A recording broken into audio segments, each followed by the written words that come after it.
Hello friends, good evening to all of you. कैसे हैं आप लोग? आई होप आप लोग बढ़िया रहेंगे। मैं भी एकदम बढ़िया हूँ। जैसा कि कल हमने डिस्कस किया था, फाइनेंस बिल 2022 में जो भी अमेंडमेंट्स हुए थे इनडायरेक्ट टैक्स, वो हमने कल डिस्कस किए थे। And today we are going to discuss what are the changes in GST, like और you can say indirect taxes. So हम लोग जीएसटी में कल थोड़ा वीडियो लेंदी हो गया था। सो हम लोग क्या करेंगे, जीएसटी के जो भी अमेंडमेंट्स हैं उनको थोड़े लाइक ब्रेक करके हम लोग डिस्कस करेंगे। उनको पार्ट्स में हम लोग डिवाइड करेंगे। सो टुडे हम लोग अमेंडमेंट जो भी हुआ है जीएसटी में regarding to change in like availing ITC, उसके रिगार्डिंग हम लोग डिस्कस करेंगे। सो फर्स्ट चेंज उसमें हुआ है सेक्शन 16 सबसेक्शन 2 में। जैसे हम लोग जानते हैं, to avail the ITC we have to comply और we have to fulfil some conditions as per section 16 subsection 2। So section 16 subsection 2 में पहले जो 5 कंडीशंस थी, लाइक 2021 से पहले there were 4 conditions. Then 2021 finance bill में एक कंडीशन ऐड की गई, एंड उसके बाद में इन 2022 फाइनेंस बिल एक और कंडीशन ऐड की गई। Total 6 conditions to be fulfilled to claim the ITC. So we are going to discuss these 6 conditions first. First condition, the recipient, the like जो buyer है उसके पास टैक्स इनवॉइस होना चाहिए। First condition. Second condition, buyer और recipient को वो goods और service receive हो गई हो। ठीक है। Third condition, the supplier of the goods और service has paid the tax, like जो सप्लायर है उसने टैक्स पेमेंट कर दिया हो। ठीक है। टैक्स पेमेंट इधर ई क्रेडिट लेजर के थ्रू करे या फिर कैश में पेमेंट करे। Then the fourth condition, recipient जो है वो रेगुलरली टैक्स फाइलिंग और सॉरी रिटर्न फाइलिंग कर रहा हो। देन फिफ्थ कंडीशन, जो फाइनेंस बिल 2021 में हुई थी उसके according, like whatever the GST ITC we are claiming, we can claim only the ITC which are reflecting in, like जो 2B में रिफ्लेक्टिंग हो रही हो वो हम लोग क्लेम कर सकते हैं। तो जीएसटी का 2B का जो कंसेप्ट था वो कंसेप्ट फाइनेंस बिल 2021 में आया था। अब इस फाइनेंस बिल 2022 में क्या चेंज हुआ है, सॉरी 2022 में एक चेंज हुआ है, 6 कंडीशन। वो है कि द सप्लायर ने GSTR1 फाइल कर दिया हो, लाइक जो हमारा सप्लायर है जिससे हमने परचेज किया, that person has filed his GSTR1। It means उसने आउटवर्ड सप्लाई रिपोर्ट कर दी हो। देन GSTR2 में वो बिल रिफ्लेक्ट हो रहा हो। सो ये कंडीशंस ऑलरेडी पहले भी थी, पर इसके साथ एक और क्या ऐड कर दिया गया कि the supplier has filed GSTR1 and it's reflecting in GSTR2B, provided it is not restricted in section 38. So we have to understand section 38 क्या है। like जो 2022 में एक नया अमेंडमेंट लाया और नया जो कंडीशन ऐड किया गया, ये प्रिस्क्राइब कंडीशन है, retro sorry prospectively like applicable रहेगा। So section 38 we are going to understand section 38 क्या है। सेक्शन 38 में क्या, there are two types of ITC. one is the ITC which is normally reflecting in GSTR2B and we are going to claim it. Second, restricted, like restrictions prescribe की गई है, वहां पे भी 6 restrictions है जिसको prescribe किया गया है। उन restrictions को हम लोग डिस्कस कर लेते हैं।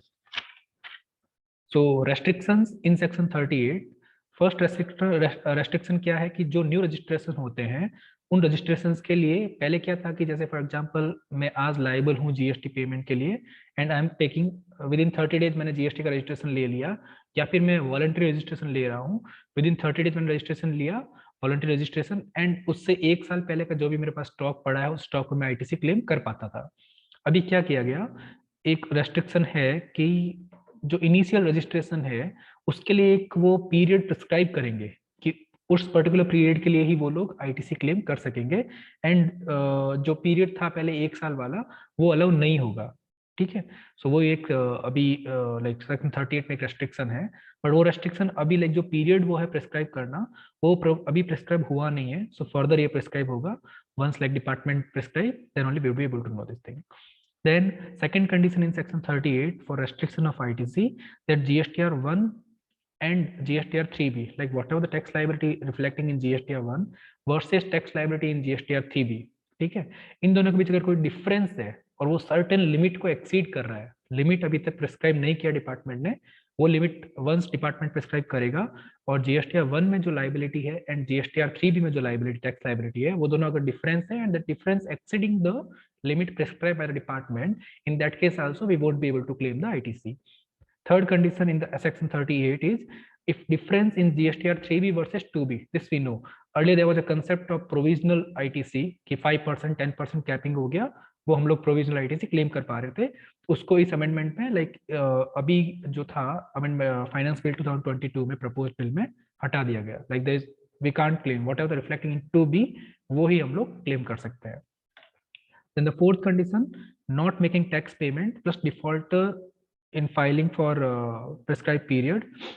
इसमें भी क्या कंडीशन है कि लाइक फोर्थ कंडीशन 38 में रेस्ट्रिक्शन हो जाएगा कि अगर टैक्स पेमेंट में डिफॉल्ट है और डिफॉल्ट है in return filing for a prescribe period. तो इसमें भी पीरियड प्रिस्क्राइब नहीं हुआ है कि कितने महीने के लिए अगर डिफॉल्ट हुआ है तो उसको आईटीसी क्लेम नहीं होगा। वो पीरियड अगेन जब डिपार्टमेंट प्रिस्क्राइब करेगा then only we would be able to know कि पीरियड क्या है। Then sixth condition rule 86B, as we all know कि जो भी हमारा जीएसटी का ITC balance whatever reflecting in e credit ledger, वो हम लोग अपना जीएसटीआर 3B का जो टैक्स लाइबिलिटी था, आउटवर्ड टैक्स लाइबिलिटी, उसके अगेंस्ट में सेट ऑफ करने like generally we are doing set of in that. ठीक है, तो वो सेट ऑफ करने के लिए क्या होता था, उस ई क्रेडिट लेजर का हम लोग एक पर्टिकुलर, फॉर एग्जांपल 86B में रूल में क्या था कि हम लोग उसका 99% ही हम लोग यूज कर सकते थे फॉर सेटिंग ऑफ और for paying tax of outward tax liability. अभी उसको अगेन वो लोग एक रेट प्रिस्क्राइब करेंगे 86B में। तो लाइक पहले क्या था कि ये रूल था ओनली 86B, उसको कहीं पे भी ये जो कैपिंग का जो था कि 99% ही हम लोग यूज कर पाएंगे उस ई क्रेडिट लेजर बैलेंस का, वो लॉ में नहीं था, like it was not in the law. So इस फाइनेंस बिल में उसको एक लाइक लॉ में इंसर्ट कर दिया गया एंड लाइक सेक्शन 49 हाँ एज पर मी लाइक या एज आई रिमेंबर सेक्शन 49 में उसको इंसर्ट किया गया एंड 49 के हिसाब से जितना अभी लाइक वो एक परसेंटेज अभी प्रिस्क्राइब नहीं हुआ है कितना परसेंटेज हम लोग यूज कर सकते हैं। लाइक पहले 99% था एज पर रूल 86B, उसमें हो सकता है मे बी दे में चेंज इट टू 98%, 97%, जो भी रेट रहेगा वो हम लोग को मिल जाएगा। देन कुछ सिक्स कंडीशन है रूल सेक्शन 38 का कि अगर जीएसटी डिपार्टमेंट प्रिस्क्राइब करता है कि इन पर्टिकुलर पर्संस को आईटीसी नहीं मिलेगा तो in that case they won't be able to claim ITC. ठीक है, सो अभी क्या हो गया कि सेक्शन 16 सबसेक्शन 2 की जो सिक्स कंडीशन है जो फाइनेंस बिल 2022 में इंसर्ट हुई है, उसमें एक अटैचमेंट है कि जीएसटीआर 1 फाइल होना चाहिए, सप्लायर ने जीएसटीआर 1 फाइल कर दिया हो, प्लस जीएसटीआर 2 में वो ऑटो पॉपुलेट हो रहा हो। थर्ड कंडीशन प्रोवाइडेड सेक्शन 38 में वो रेस्ट्रिक्शन नहीं हो। 38 में 6 रेस्ट्रिक्शन है, हमने डिस्कस कर लिया है वो चीज। सो ये हो गया first change for GST.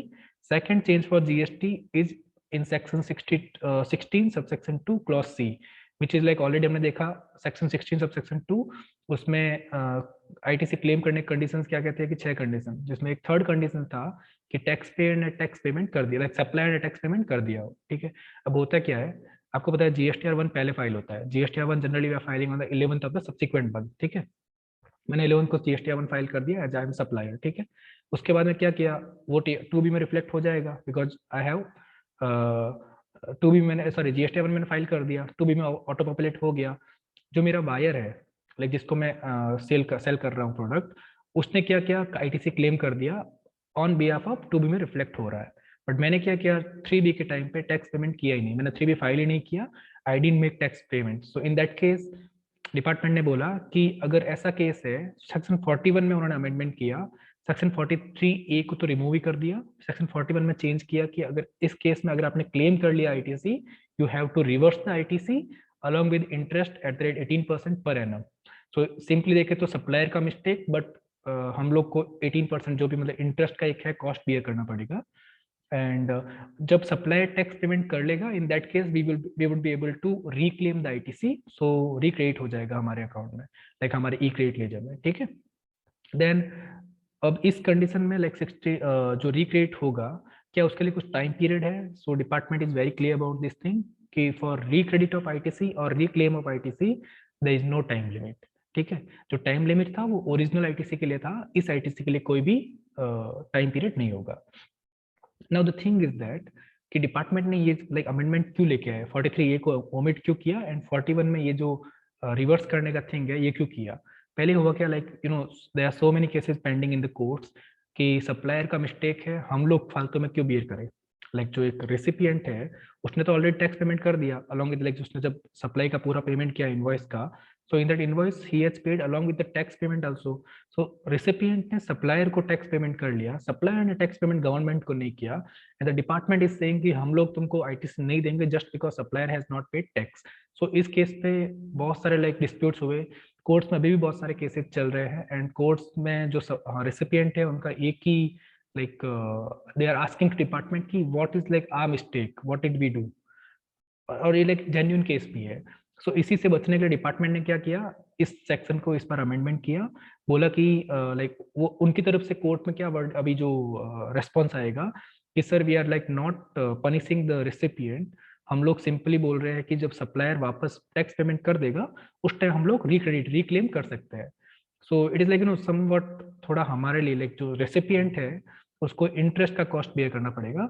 Otherwise जो पहले रूल था हमारा 180 डेज वाला कि if we are not making payment within 180 days we have to reverse the ITC, so वो वाला केस ही है।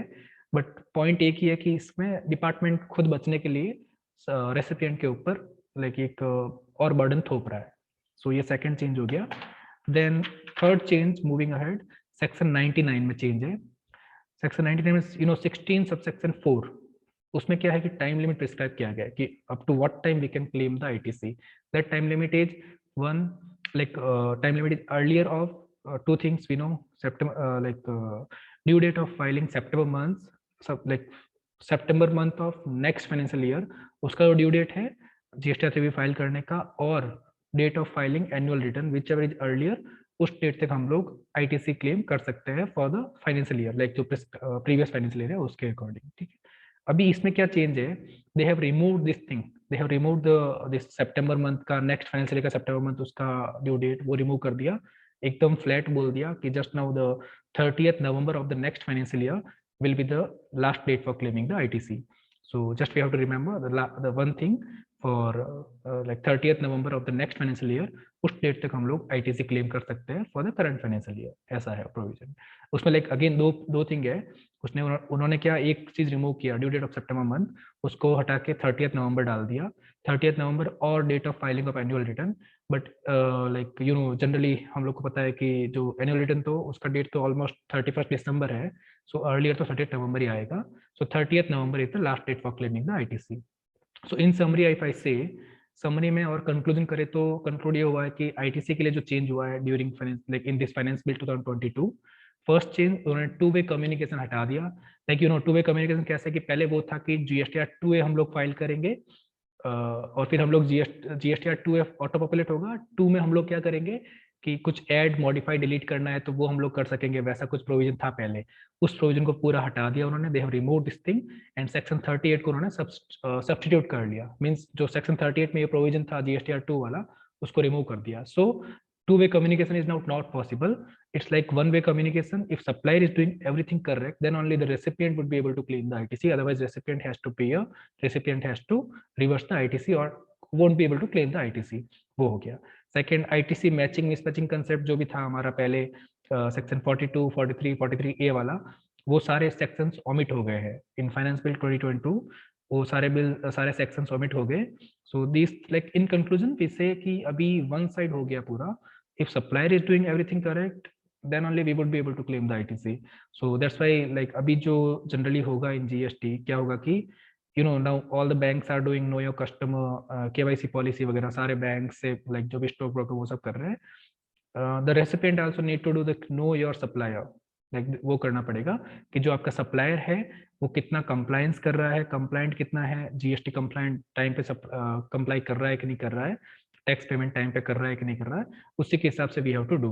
जैसे लाइक मैंने पहले एक मेरे वीडियो में बताया था कि जो कंप्लायंस रेटिंग वाला कंसेप्ट था जीएसटी पोर्टल पे हमको दिखता है, सो कंप्लायंस रेटिंग का कंसेप्ट अभी बहुत यूजफुल होगा बिकॉज अभी जो पूरा का पूरा है आईटीसी का पूरा जो भी पलड़ा है that has come to the supplier. If supplier is doing everything correct, then only we will be able to claim the ITC.